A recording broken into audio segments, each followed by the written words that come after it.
Hey, what do we have here? Oh, we're recording? Well, it looks like we're probably recording something about Travelpro.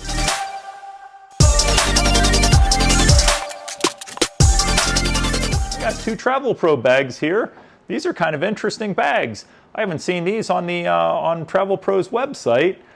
Oh, you know what? These guys are the TourLites. You're not going to see these on Travelpro's website. The TourLite is a specialty collection that only goes out to select retailers. We are one of those select retailers, so we've got them. Let's take a look and see what all we have with these TourLite bags. So first thing, wow, this is an awfully light bag. Let me grab my little Victorinox scale here of 5.9 pounds. That makes this the lightest carry-on bag that I carry in the store. Victorinox has one for I think it's $425. Their Aerox collection, it's a hard side, that is 6 pounds. So this guy beats it by just about 1/10 of a pound. So we've got a light bag here. Let's see what else we've got. This is a very similar bag. If you're on Travelpro's website, you're gonna look at the MaxLite collection. One very big difference between this and the MaxLite, this bag has dual caster wheels. So it's a four-post spinner bag with a total of 8 wheels on there. The MaxLites only have 1 wheel per post.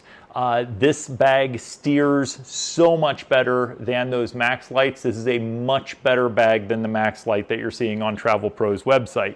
The other thing is we're going to use our mid-size check piece. It's available as a two-wheeler, a little bit more durable wheel here. One of the things when we sacrifice a lot of weight, or I guess it's a gain of a lot less weight, it means that the bag is kind of pushing up against the barrier of durability. A very, very lightweight bag, sometimes the build quality gets sacrificed a little bit. If you're using this as a regular bag that you travel a fair bit, I'm probably going to recommend that you go with the 2-wheel version. It's just going to hold up a little bit better. This bag is an ideal bag. It's an appropriate bag for the right person. You say, hey, I travel 1, maybe 2 times a year. I want a bag that's going to last me a few years. I want a lightweight bag because, boy, my rotator cuff, oh, it hurts so much to lift a bag up. This is an ideal bag for you. If you're a business traveler who spends 100 days a year out on the road, I would not even think about getting this bag. It is just a little bit too flimsy for that purpose. So for the right person, this is an awesome bag. Let's take a look at the inside of these guys. So just real quick on the outside, we've got an internally mounted pull handle, fairly smooth pull handle, nothing great, nothing bad, it's pretty average. I've got some good handholds here and here. These are nice neoprene wraps. That's actually, it's not a half bad little carry handle. On the front, I've got a zippered pocket. That's going to be for when I go through TSA. They tell me to take off my watch, my wallet, my keys. Those can all go right in here. It's a short pocket that only goes down just a couple of inches right to there.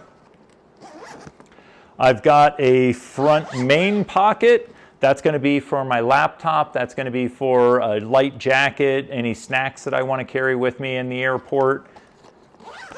Then when we open up the main compartment here, I'm going to have a nylon strap to keep everything down. The liner is not stitched down. That's just a quick cost-cutting method. No big deal. I've got a zippered pocket on the top of the bag. Nice to be able to kind of separate socks and underwear or whatever you want to do there. Overall, it's a pretty fine bag. There's nothing that's getting me excited about it, but there's nothing that I don't like about it. I do have kissing zippers on here, so if you want to throw a TSA approved lock, no problem with that.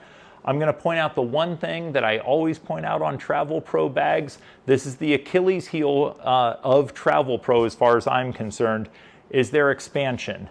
This bag has a 3/4 expansion. It goes from here to here, and it opens up about an extra inch of space at the bottom that tapers down to nothing at the top.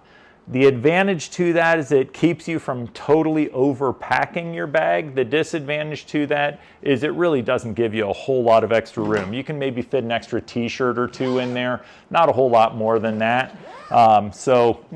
It's not something that I love about Travelpro in general. It's not just this line, it's all of their lines. But when we look at Travelpro overall, bang for buck, I love this company. They make really reasonably priced bags that are pretty darn well made. This is their entry level that we carry here at our store.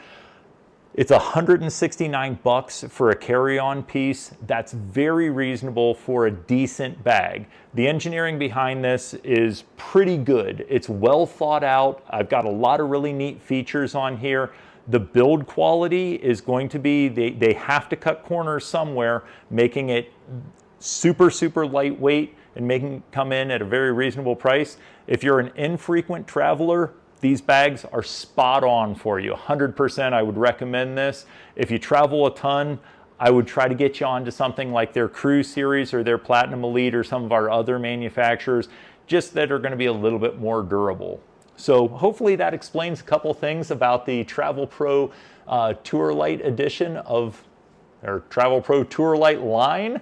And yeah, there you go. So if you enjoy the content that you see here, please like and subscribe to our channel. And if you want to head on over and take a look at these on our website, it's going to be at liebers.com, where we have everything but the trip. Thank you.